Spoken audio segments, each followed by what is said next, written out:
Salut les amis, bah écoutez voilà, une petite parenthèse avant de commencer la vidéo, bah écoutez j'ai un nouveau matériel qu'un ami m'a prêté.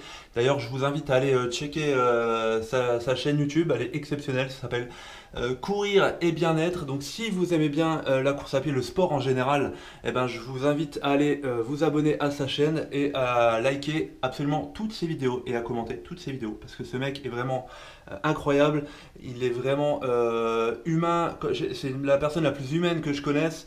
Et voilà, si vous êtes adepte de performance sportive, d'amélioration dans votre domaine sportif, quel qu'il soit, parce qu'il dégage quand même une certaine motivation et il encourage énormément de gens autour de lui. Donc honnêtement, rien que pour ça, allez vous abonner à sa chaîne et allez checker toutes ses vidéos parce que franchement, on apprend pas mal de choses. Si vous voulez éviter les blessures, il donne plein de petits conseils, de choses très intéressantes qu'on ne connaît pas forcément et qui sont très accessibles.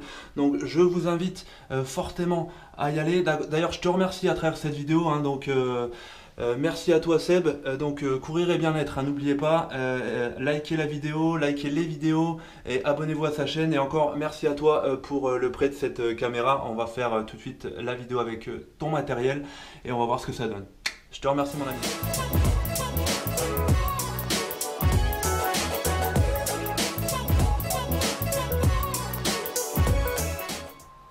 Salut la team, j'espère que vous allez bien et que vous êtes en forme. Je suis heureux de vous retrouver après quelques mois d'absence. Et oui, je devais mener à bien quelques projets, notamment la création de mon entreprise, ce qui, vous l'imaginez, prend pas mal de temps. Voilà, donc pour cette nouvelle vidéo, j'ai décidé de vous parler d'un joueur exceptionnel.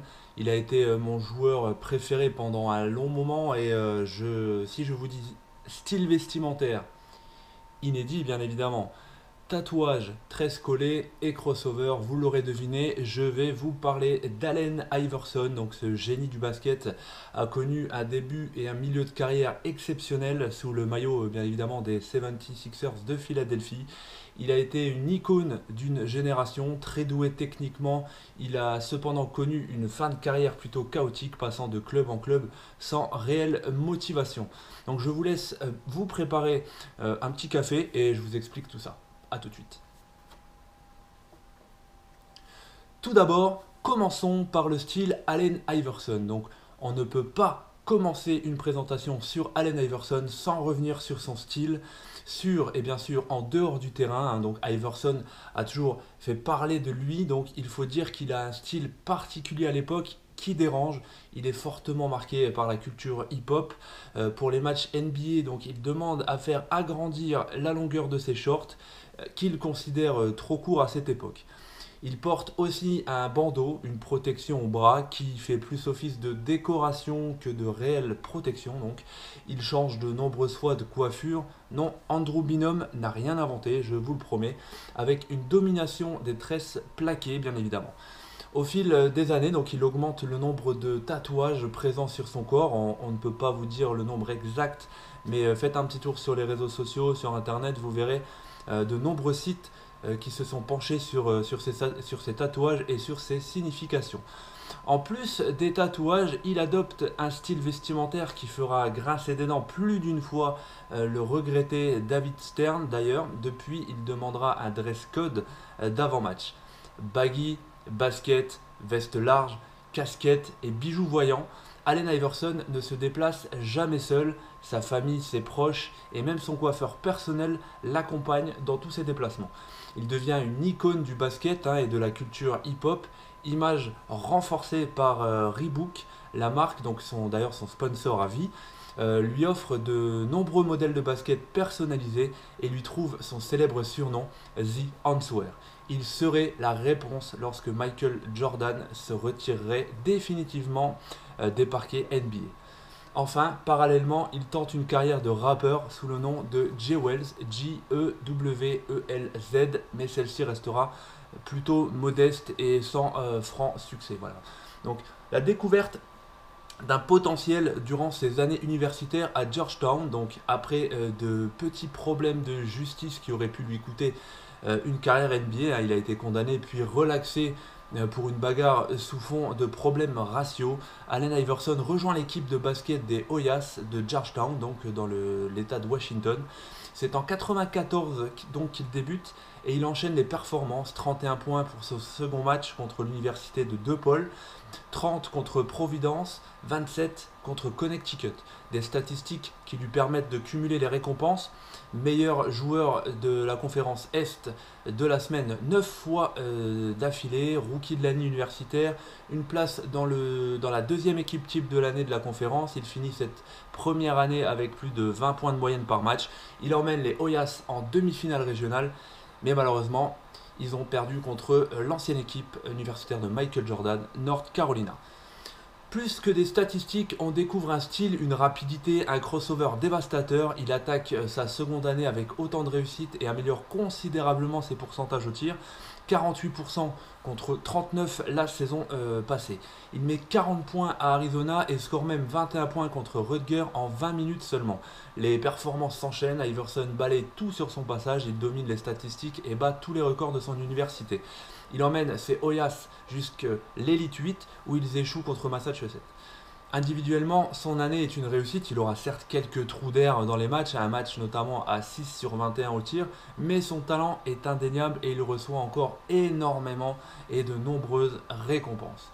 Alors évidemment, les nombreux fans espèrent qu'il fera une troisième année à Georgetown, mais l'enfance difficile d'Allen Iverson et surtout l'annonce de la maladie d'une de ses sœurs l'incite à se jeter dans le grand bain de la NBA forcément.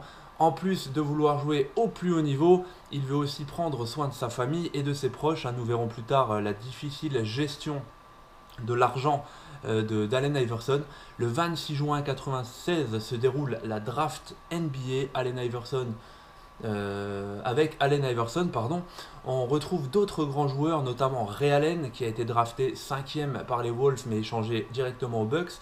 Kobe Bryant, 13e de la draft, drafté par les Hornets mais transféré aux Lakers, et Steve Nash, 15e de la draft, qui est parti aux Suns. Iverson est choisi en première position par les Philadelphia 76ers. Les meilleures années, bien évidemment, d'Iverson, il les a passées à Philadelphie, aux Sixers. Sa carrière commence par la signature d'un contrat à 3,9 millions de dollars avec les Sixers, mais surtout un contrat de 10 ans et 50 millions de dollars avec Reebok, son sponsor officiel. Sa première année NBA est une réussite individuelle. Il est logiquement nommé Rookie de l'année en 96 avec 23,5 points et 7,5 passes décisives et 2,1 interceptions par match. Collectivement, c'est plus compliqué. Et Philadelphie finit avec 22 victoires pour 60 défaites. L'année suivante, 97-98, Iverson poursuit sur sa lancée, 22 points, 6,2 passes, et Philadelphie progresse, 31 victoires, 51 défaites. Et la saison 98-99, celle du lockout, marque un tournant puisqu'Iverson emmène Philly en playoff, plus de 26 points de moyenne et 4 passes décisives. Malgré la défaite au second tour contre les Pacers, Iverson score plus de 28 points par match durant les playoffs. La saison 99-2000 est bonne pour Allen Iverson puisqu'il signe un contrat de 6 ans et 70 millions de dollars. Ses statistiques sont toujours incroyables, plus de 26 points et 4,8 passes par match. Mais les Sixers se font à nouveau sortir au second tour par les Pacers. Il est aussi appelé pour la première fois au All-Star Game. Il a été appelé 11 fois au total. Mais des premières tensions apparaissent avant la saison 2000-2001 entre Iverson et son coach Larry Brown à l'époque. Les deux hommes ne s'entendent plus et des rumeurs de transfert vers Détroit notamment se font de plus en plus fortes. Heureusement, les deux hommes décideront de continuer l'aventure. Iverson présentera d'ailleurs des années plus tard ses excuses au coach pour qui il a toujours eu beaucoup de sympathie. Voilà, Allen Iverson ne part pas et c'est tant mieux pour lui et Philadelphie. Les fans sont soulagés. D'abord, en plus d'être à nouveau sélectionné pour le All-Star Game, il est nommé MVP de l'année et remporte le titre de meilleur marqueur de l'année avec, écoutez bien, plus de 31 points par match. Philadelphie fait une superbe saison, 56 victoires, 26 défaites et arrive enfin en finale NBA après avoir éliminé les Pacers, les Raptors et les Bucks. La finale ne s'annonce pas favorable pour Allen Iverson et ses coéquipiers car sa bande, puisqu'en face se dresse l'ogre des Lakers, l'ogre de Kobe Bryant évidemment et de Shaquille O'Neal, le duo quand même assez dévastateur comme on connaît bien. Je ferai peut-être une prochaine vidéo sur Kobe et Shaquille O'Neal. À la surprise générale, Philadelphie remporte son premier match et Iverson score 48 points malgré des statistiques impressionnantes durant les autres matchs. Iverson et les siens ne gagneront plus un seul match de la série et les Lakers remporteront le championnat. Cette saison est un tournant dans la carrière d'Iverson car les suivantes doivent être beaucoup moins belles. Certes, il enchaîne toujours les bonnes performances, il est toujours très apprécié des fans qui le sollicitent toujours pour les All-Star Games, mais il n'arrive plus à emmener Philadelphie très haut durant les playoffs. Son coach lui reproche son manque d'investissement aux entraînements, quand il vient évidemment, et l'individualisme d'Iverson fait largement débat. La fin est inéluctable, hein. Larry Brown quitte ses fonctions de coach à la fin de la saison 2003 et rejoint évidemment des Detroit Pistons. La saison 2003-2004 est compliquée pour Allen Iverson, hein. Il faut attendre la saison d'après pour une petite renaissance. Accompagné de Chris Webber et de André Iguodala, fraîchement drafté, Iverson est en forme, plus de 31 points et 8 passes décisives, mais ils sont stoppés au premier tour des playoffs par les futurs champions, les Detroit Pistons d'un certain Larry Brown évidemment. La saison 2005-2006 n'est pas bonne, Philly ne fera pas les playoffs et le comportement d'Iverson fait de plus en plus tiquer. Individualiste, capricieux et difficile à gérer, l'année 2006-2007 marque la fin de la collaboration entre Iverson et Philadelphie. Allen Iverson est envoyé à Denver, les débuts de la fin pour lui, on va directement vous le préciser. Son départ donc de Philly, les débuts réels de réelles complications pour The Answer. Donc voilà, c'était le début de la décadence pour lui. Ça a été compliqué, il avait beaucoup de problèmes personnels, beaucoup de soucis. Donc Allen Iverson va jouer une saison et demie en compagnie de Carmelo Anthony à Denver. Si la mayonnaise avait réellement pris, le duo aurait pu faire des miracles et être incroyable. Mais dès le début, on sent que c'est pas le cas, hein. Les deux joueurs aiment porter la balle, les deux joueurs sont individualistes. Alors oui, Allen Iverson fait encore quelques belles performances, mais on sent bien qu'il est sur la pente descendante, hein. Les Nuggets choisissent en novembre 2008 de le transférer à Détroit. Signe du destin, il ne peut porter son numéro fétiche, le numéro 3, appartenant à Rodney Stuckey. La NBA n'autorise plus le changement de numéro évidemment. Sa saison va être décevante, hein. Il perd du temps de jeu et à la fin ne joue quasiment plus. 2009, tous espèrent qu'Iverson va retrouver une équipe et qu'il va rebondir. Memphis tente le pari, c'est un échec car 2 mois plus tard, Iverson quitte l'équipe. On s'est dit à ce moment-là que c'était à prévoir, hein, et que les Grizzlies ont plus flairé le bon coup marketing entre guillemets pour la vente des maillots que pour l'intérêt sportif de l'équipe. Et il y a deux choix pour Allen Iverson, la retraite, et tout le monde se dit mais quel gâchis, ou un retour à Philly, et le miracle se produit puisque Philly accepte de le reprendre pour le minimum vétéran. Son retour dans la salle est émouvant, hein, et beaucoup ont envie d'y croire. Moi également j'avais envie d'y croire à ce moment-là. En vain, donc en février c'est officiel, Iverson ne jouera plus avec les Sixers. Depuis, il cherchera à retourner en NBA, expliquant qu'il est prêt à faire ce qu'il a toujours refusé, c'est-à-dire sortir du banc.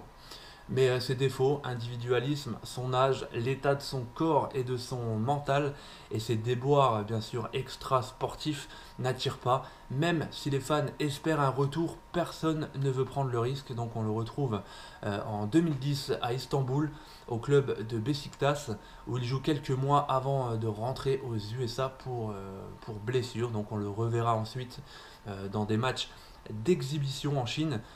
Où de nombreux observateurs expliqueront qu'Allen Iverson est définitivement à la fin de sa carrière. L'envie de jouer n'est plus là, voilà, c'est clairement une décadence. Donc si on veut bien sûr résumer le bilan en une phrase, en 3 mots, j'ai envie de dire, ça serait une triste fin malheureusement.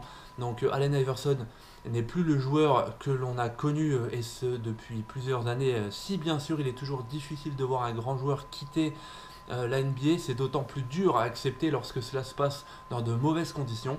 Donc on a tous été tristes de la retraite de Michael Jordan, de Shaquille O'Neal et bien d'autres, mais on l'a toujours accepté car chacun avait fait son temps et que la fin est logique en fait, hein, en quelque sorte. Donc, mais Pour Iverson, il restera toujours ce petit goût d'inachevé. Il a quitté la NBA par la toute petite porte. Plus encore, il n'a pas su rebondir et se trouve aujourd'hui dans une situation, on va dire, difficile. On le savait adepte des jeux d'argent, on savait qu'il dépensait sans compter, qu'il donnait beaucoup à ses proches, de vrais amis ou non d'ailleurs, hein, il y a quand même, bon après on est tous sujets à ces choses-là, on sait, voilà, on sait jamais sur qui on tombe.